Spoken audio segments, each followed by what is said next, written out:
Nice to meet you all. I'm bulimic.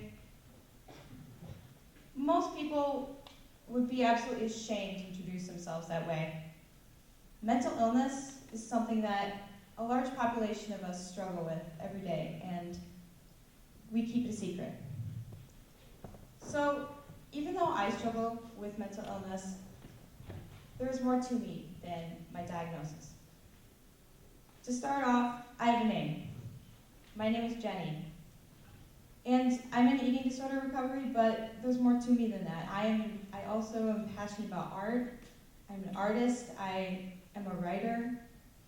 I'm a daughter. I'm a granddaughter. I'm a role model. I'm a friend.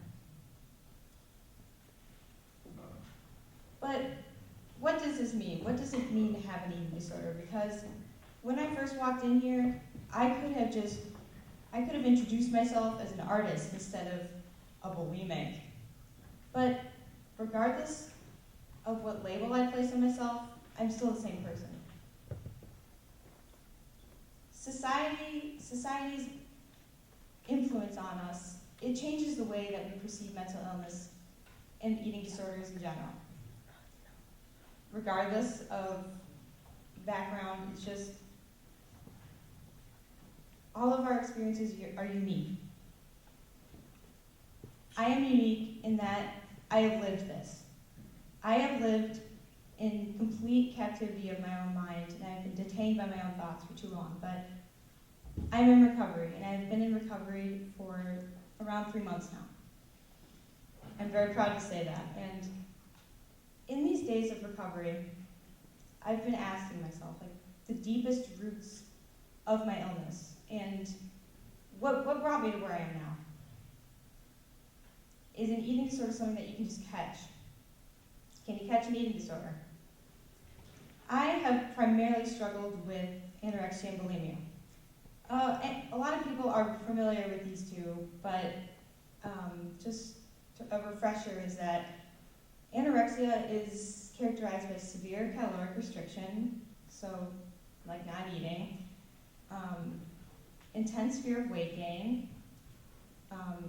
and a very distorted body image. This is like typically portrayed as like the super thin person, only celery and rice cakes, that sort of thing.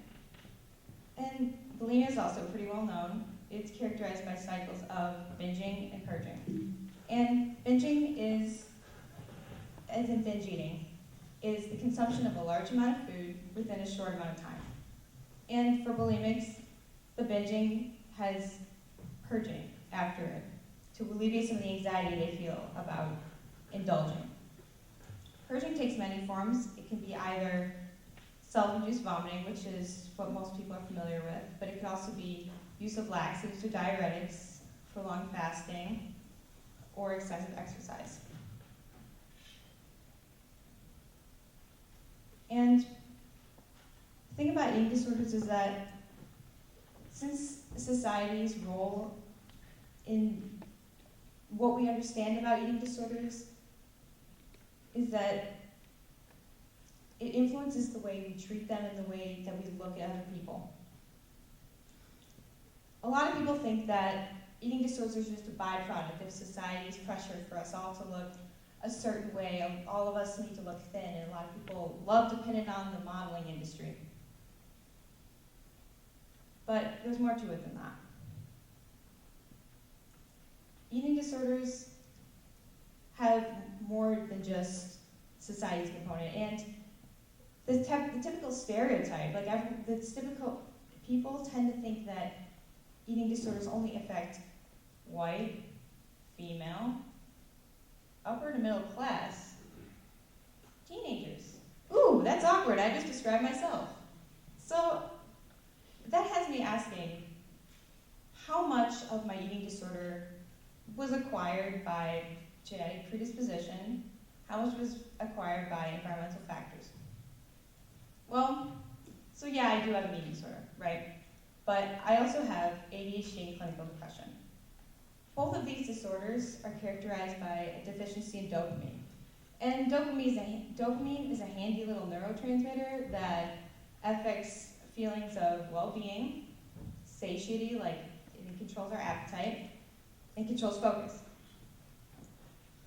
So when I would restrict my calories and when my eating disorder really took its toll, it gave me a central focus in my chaotic ADHD brain.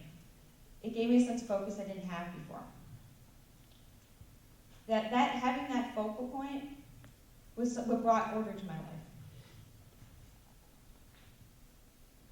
And so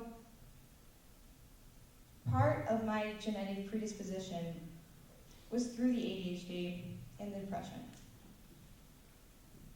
Because I felt that I couldn't get a hand on all the thoughts running through my head all the time.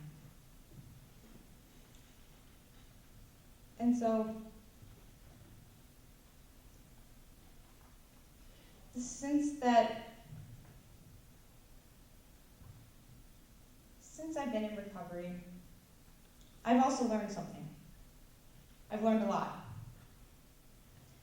One thing I've learned and really valued throughout recovery is that accepting my situation and accepting the beautiful life I've been given and accepting that I can't change my brain chemistry, but I can change how I cope with what I have and the circumstances that I have. And that's been really empowering. What is shocking to think is that statistics say that 1 in 5 Americans suffer from mental illness. And that is a huge number. That is 20% of the population. And the rate of awareness and treatment is so low.